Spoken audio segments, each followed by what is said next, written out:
We don't talk recruiting a whole lot on the show at a micro level, but we got to right now. It was a huge day for Georgia. We rarely do this, but I'm doing it, and I'll tell you exactly why I'm doing it. And by this, I mean talking about an individual recruiting battle. So here's the quick who, what, when, where, and why. Here's what happened today. So Gunnar Stockton, who was recently committed to South Carolina, he decommitted. He is, in my opinion, the top overall quarterback in the 2022 class. I think we may have him rated there, actually. He's obviously the number one dual threat guy in the 2022 class. He committed to Georgia today. He's out of Rabun County. All right, he's 6'1", he's 220. That's the key, though. The why at the very end here, why is this important? That's the key. So when this happened, like a lot of people thought Mike Bobo was the reason he committed to South Carolina. Mike Bobo's at Auburn now. Maybe this is how Brian Harsin makes a splash and he gets Gunnar Stockton.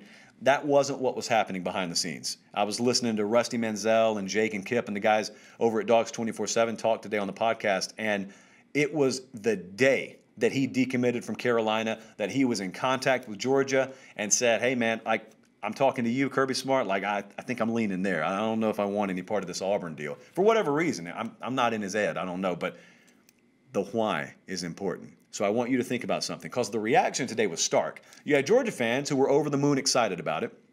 And then you had fans of other programs who had a wide variety of reaction. You know, some people were impressed, but here's what I got a lot of in my inbox. And I didn't really answer many of them because I plan on answering them here. Some people laughed, and there were a lot of these reactions. It was either, well, there goes another future wasted talent at quarterback, late round draft pick, or, well, Kirby Smart can't develop quarterbacks, or, uh-oh, 2 5-star quarterbacks on campus at the same time, him and Brock Vandergriff. Where have we seen that before? Look, if you got doubts about whether Georgia can properly harness elite talent at quarterback, or if they can develop elite talent at quarterback, I can get on board with that. I know where that comes from. Some healthy suspicion about this whole deal, that's fine. But there's a difference between thinking that and saying things like Georgia can't develop quarterbacks. There's a difference between saying that versus thinking, I just have some doubts. Because when you say they can't develop quarterbacks, that's where I got a little bit of a bone to pick, because that sounds a whole lot like the crowd that not too long ago was saying Oklahoma can't win in the playoff because Oklahoma can't play defense. You were wrong when you said that. Oklahoma wasn't playing good enough defense. Georgia hasn't developed quarterback good enough. But here's the thing about smart people. Sharp, smart football people have no incentive to remain the same if their current effort is not producing results. And so Kirby Smart's not stupid. Look at his last name. Kirby Smart's not stupid, just like Lincoln Riley at Oklahoma wasn't stupid. They were looking at their respective results, and they knew what you knew. It wasn't good enough. It didn't take a rocket scientist to figure it out. So the last thing in the world they're going to do is maintain status quo. Therefore, in my mind, if I'm just trying to look at this through the eyes of an analyst, the last thing I'm going to expect are the exact same results. Something's going to change. It may be for the better, it may not, but something's going to change. And so I think it's in your best interest to expect things to change. Kirby Smart knows. He played Florida this year and got ripped in the first half. He played Alabama, got ripped in the second half. That guy understands they're not good enough at quarterback and haven't been. It could be that he already pressed the right button, and maybe his name is Todd Monken, and taking away spring this year just kind of knocked over those bowling pins, and they weren't able to do what they wanted to do this year with JT Daniels and Jamie Newman transferred out. But it may be that he's already come to that realization. You're just going to have a delayed year gratification on that because they haven't really been able to structure it the way they want to. But it's not about whether Kirby Smart can develop a quarterback. I got news for you. Nick Saban's never developed a quarterback. But what Nick Saban has done is installed the proper philosophy and cast the right vision.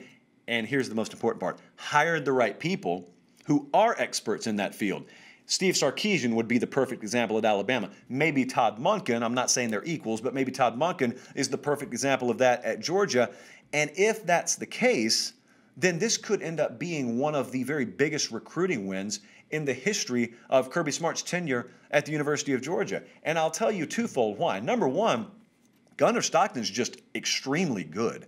And a guy can throw it a million miles. He's not 6'4", 220, but he's got an incredible arm talent, high football IQ, still obviously room to fill out physically. But here's the second part, and this is a case-by-case basis. Caleb Williams in this year's quarterback class fits this description.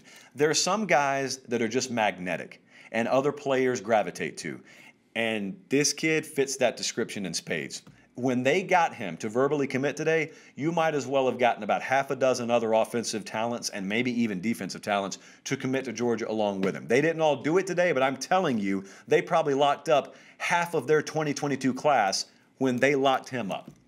And the final thing I want to address is some folks get defensive when this happens, and they'll say, well, you know, recruiting, he'll probably just decommit. No, he won't. No, he won't. Decommits happen all the time.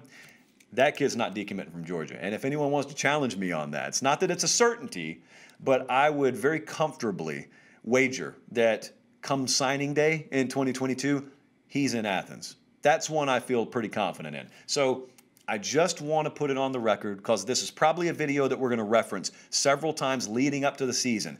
Just because you haven't done something doesn't always mean you won't be able to, especially when you have the coaching staff and the roster to do it. Now you just got to press the button.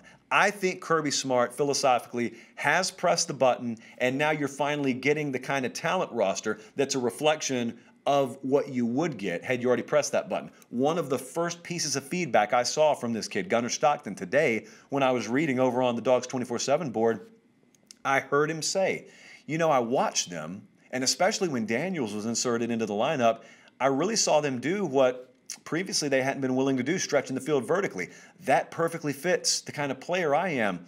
Well, if he sees that, that's the most important set of eyeballs because he's a kid who's going to be on the field one day. So you got Brock Vandergriff coming in this class, 5-star in his own right, 5-star caliber. You know, let's not play semantics there with 33, 32, whatever.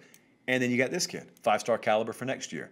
Stack as much quarterback talent on top of each other as you possibly can, and then let the chips fall where they may. Had they not done that this year, they would have never had JT Daniels on campus. So keep doing it. I don't think both of them are going to be there 4 years from now. Both of them don't need to be there 4 years from now. That's the name of the game in college football, 2021 and beyond. Find as much talent as you can, especially at quarterback, stack it on top of each other, put the appropriate pieces in coaching personnel around them, and let the chips fall where they may. So I guess I'm buying Georgia football too.